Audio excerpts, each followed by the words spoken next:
You see the stat line there.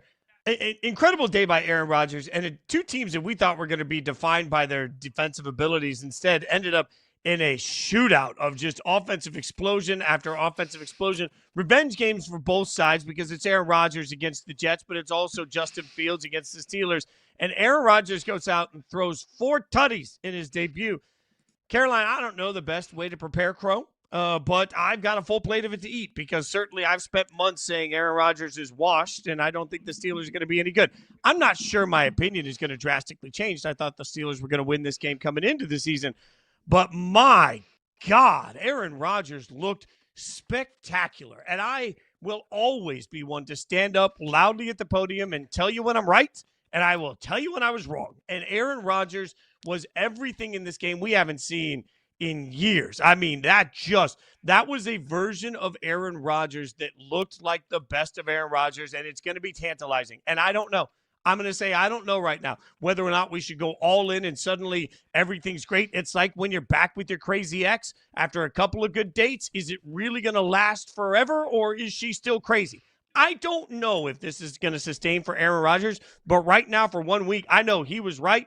I was wrong. I owe the man an apology because he played absolutely lights out in this game. He was vintage Aaron Rodgers on Sunday. And I don't know if he's just that much further removed from the Achilles injury. I don't know if Fair. revenge is just a hell of a drug and that he was taking heavy doses of it yesterday against the Jets. We just heard it right there. He said it felt great beating everyone in the Jets organization. Like, I called a big old BS last week whenever he said it's just another game. It's just another game. That, look, players can tell us those things, coaches can tell us those things, but we knew, anyone would take this game personally, especially Aaron Rodgers, who operates just a little bit differently. That game very obviously did mean a whole lot to Aaron Rodgers, and beating that Jets team and doing it in a 4-touchdown performance meant something to him. That was important to him.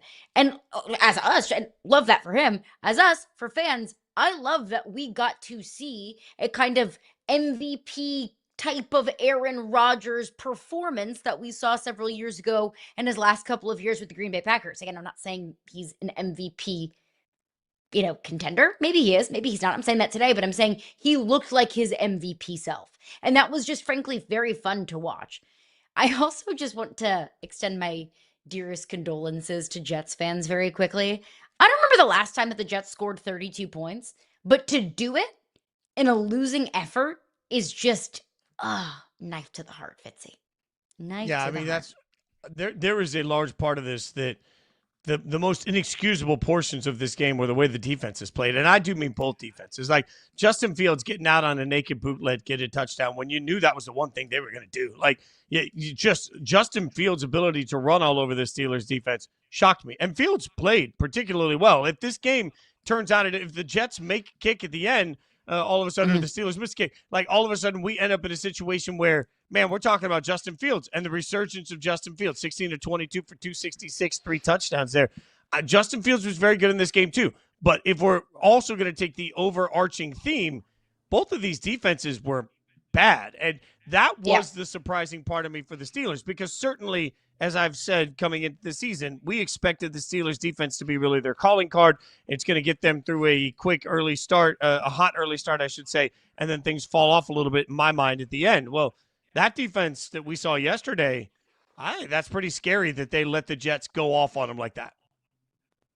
100%. And especially, Aaron Glenn taking over as a defensive-minded head coach. So I think that both defenses giving up 30-plus points, that was a surprise to me. The Jets offense looking as good as it did with Elijah Vera-Tucker, their starting offensive lineman, out with an injury. I think that was a surprise to me. Justin Fields looked much better than I ever could have expected him to look. I think Aaron Rodgers exceeded my expectations. I wasn't expecting Aaron Rodgers to look like a shell of himself, against the Jets or really for the entirety of the season. I wasn't expecting that.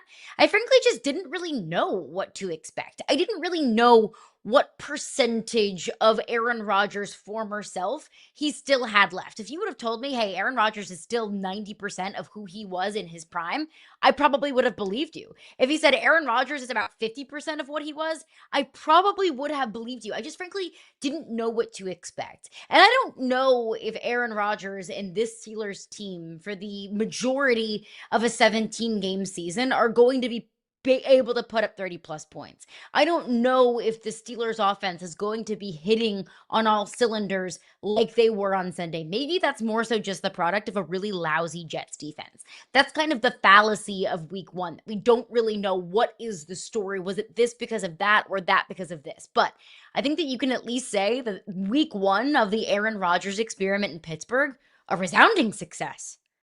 Sure. Week one was, but I'm going to be true to what I've been saying all summer, though. Like, we're going to fall in love with the Steelers in the early portion of the season, then we're going to fall out of love with them in the late portion of the season. Let's not get it twisted. A win at New York for this Steelers team is nowhere near as impressive as what Baltimore looked like in a loss to the Bills. Don't get it twisted. Totally. I don't care what the standings say today.